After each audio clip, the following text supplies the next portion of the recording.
I decided to record part 2 before I find out part 1 has offer notes.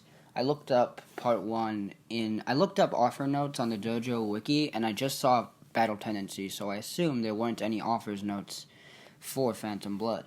Apparently I was wrong. Volume 1. Put simply, the theme of work is living. Though the two main characters, I want to examine two ways of living. It's all about singing the hymn of the battle between human and non-human. This work was made for your enjoyment. I hope you like it. Without further ado. Volume 2. It was New Year, around 20 years ago.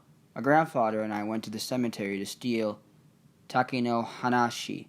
My grandfather then broke them into long, thin sticks and made me a 60-centimeter kite.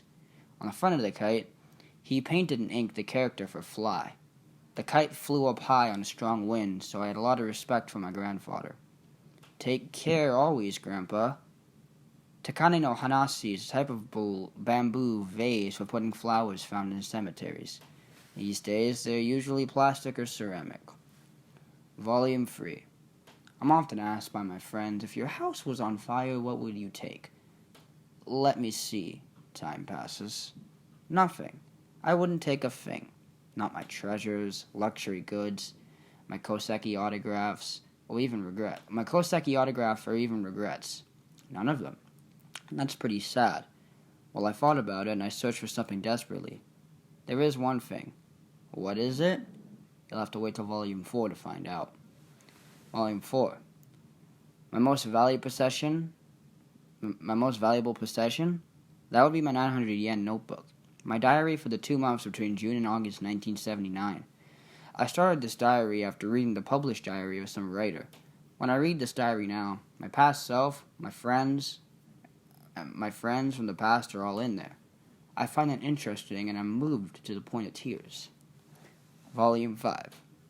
I really enjoy reading fan letters. They are filled with a whole lot of stuff not at all related to readers throughout JoJo, thoughts about JoJo. Letter including things like self-profiles, school life, and hobbies. One thing I noticed above all, it was just that readers want to know the fate of JoJo. So too do I want to know what kind of people want to know about JoJo. That was part 1. Those were the offers notes in part 1. I'm just going to add this at the end of part 2 because I'm too lazy to edit that all in. Welcome to my new series where I read a bunch of JoJo's Bizarre Adventure offers notes from the volumes of the manga. Today is part 1, Battle Tendency.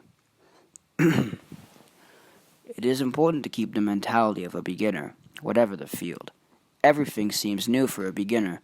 He respects his predecessors and goes straight to his objective. This is an ideal state of mind. But lately, I have realized that among the mangaka publishing a Jump, they are already 6 or 7 years younger than me. I am not a newcomer anymore. Volume 7. Adults have trouble respecting the young. If the head of state was a 20-year-old man, everyone would make fun of him even if he was very competent. For some reason, when I see a young mangaka being arrogant, I want to kick his ass. I know that's extreme, and I regret having such an aggressive temperament.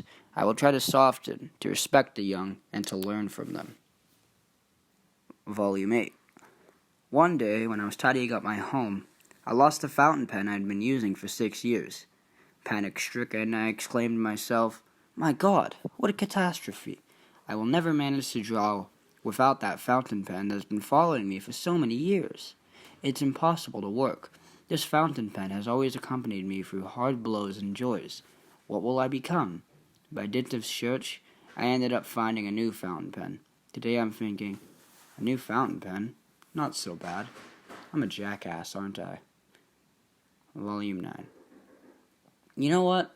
I don't believe in aliens. In the past, I've seen a UFO, but I'm sure it was just an optical illusion. And after all, I wanted to say, so what?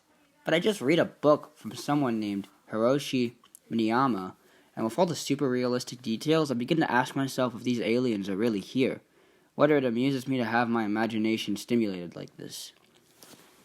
Volume 10. A manga isn't born out of the effects of a lone person. Lately, my studio has been filled with people, which often causes many problems. I'm often capricious with the cleaning ladies and the drawing equipment vendors. When I'm traveling, I disturb the travel agency employees. The proprietor asked me to move out, etc. An infinite number of people have stood alongside JoJo from close up and afar. Nevertheless, I think it's important to have sympathy and respect for every one of them. Thanks a million. Volume 11. I'm not interested in politics, but lately I've gotten a little worried by the future of Japan. I find it dangerous that everyone wants to get rich or gain material wealth. We're more in need of spiritual wealth. That reinforces my idea to deal with more enriching subjects through manga. Volume 12. JoJo's Note to Life and the Celebration of Humanity. Without help from machines or technology, the main characters face danger with their bodies as the only weapon. For me, it's a principle. I indeed think that science necessarily doesn't make men better. Besides, when I was at school, I detested mathematics and physics, though it's not a grudge, I precise.